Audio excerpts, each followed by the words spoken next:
매일 무언가를 할 때마다 그 무언가에 착수하기 위해 결심이 필요한 사람만큼 한심한 사람도 없다. 여러분이 지금 반드시 하셔야 될 게 있습니다.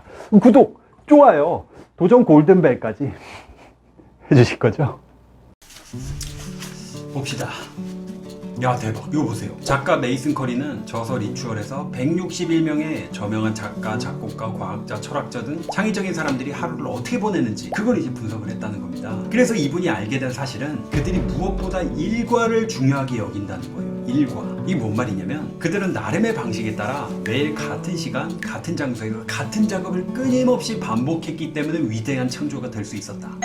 물론 이게 똑같지는 않습니다. 사람마다 다르죠. 그 중에는 뭐 아침 일찍 일어나는 사람도 있고 밤중에 일하는 사람도 있고요. 조용하고 단조로운 날을 보내는 사람도 있고 떠들썩한 분위기를 좋아하는 사람, 매일 일정량의 작업을 하는 사람이 있고 기한이 다 돼서야 실력 발휘를 하는 사람도 있고요. 여튼 공통점은 뭐냐면 우수한 사람들이 가지고 있는 습관은 저마다 천차만별이었지만 그들은 공통적으로 스스로에게 적합한 습관을 숙지하고 자기한테 맞는 방법을 알고 있었다는 거예요. 그 습관을 유지하기 위한 행동을 매일 똑같이 반복했다는 겁니다. 그 예로 뭐가 나오냐면요, 아주 귀여운 게 나옵니다. 찰리 브라운과 스누피 아세요? 찰리 브라운과 스누피 아세요? 캐릭터 있잖아요. 저랑 좀 닮았나요? 찰리 브라운, 정태 브라운. 찰리 브라운과 스누피 등장하는 만화가 피너츠인데요. 이게 신문에 몇 회가 연재가 되는지 아세요? 18,000회. 18,000회 하니까 여러분들 뭐 별로 안 길어 보이죠? 이게 연재물이 18,000회. 날짜로 치면요, 정확하게 1950년 10월 2일부터 시작됐거든요. 언제까지 됐냐? 찰스 슐츠가 세상을 뜬 다음 날인 2000년 2월 13일까지 50년 동안 이게 연재가 된 거예요. 여러분 대단하지 않습니까? 50년 동안. 심지어 세상을 뜨시고 다음 날까지 했으니까 돌아가시기 직전까지 연재 작업을 하신 거죠.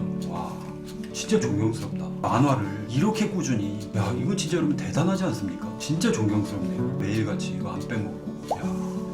야, 이거 진짜 대단하다.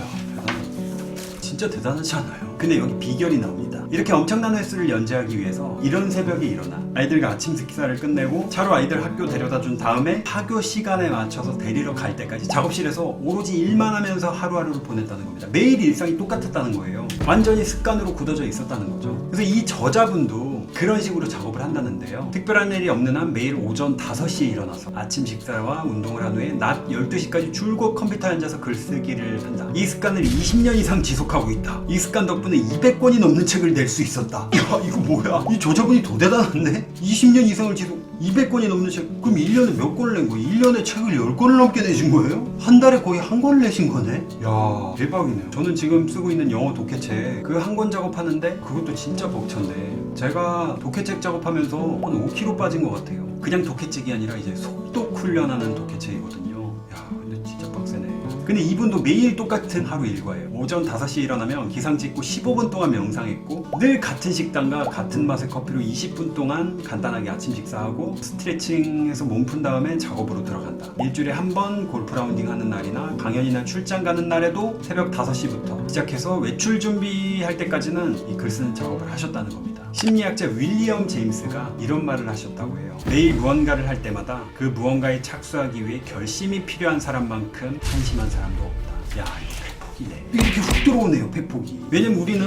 매번 뭐 할 때마다 매번 결심하고 계획 짜고 이런데, 근데 이렇게 대단한 업적을 남기신 분들 보면은 하나를 정해놓고 찰스 슐츠 같은 경우에는 한 번 그 정한 거를 50년 동안 빠짐없이 했다는 거 아니에요.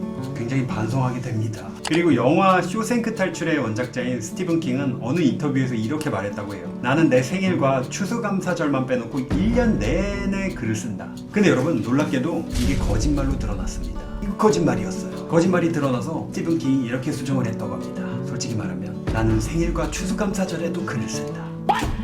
독한 사람, 독한 사람. 이렇게 독한 사람이 많습니까? 이게 뭐예요? 생일과 추수감사절 빼고는 나는 매일 글 쓴다 이거였는데 거짓말. 원래는 생일과 추수감사절까지도 쓴다는 겁니다. 여러분 엄청 자극되지 않습니까? 이런 거 보면은 진짜 참 자극되는데 여러분도 이렇게 위대한 어떤 인물이 될 수 있습니다. 지금이라도 하루의 일과를 한번 정해보세요. 복잡하면 안 되고 단조롭게. 마치 찰스 슐츠가 한 것처럼 그렇게 정하고, 왜냐면 너무 이제 과도하게 하면은 오래가지 못하잖아요. 그래서 그걸 매일매일 하나의 어떤 행동을 50년 이렇게 하잖아요. 한 분야의 전문가가 안 될 수가 없을 거예요. 여러분 지금 어떤 식의 일과를 매일매일 채워나갈지 한번 적어주세요. 야식 먹방 이런 거 말고, 야, 야식 먹방을 50년 동안 하면 어떻게 되겠습니까? 여러분 진짜 어떤 꿈을 위해서 여러분 꿈에 관련된 그 행동을 작지만 매일 꾸준하게 하는, 저는 그런 사람이 여러분 됐으면 좋겠어요. 그런 삶을 사신 분들은 인생 자체가 진짜 감동이지 않나 이런 생각이 듭니다.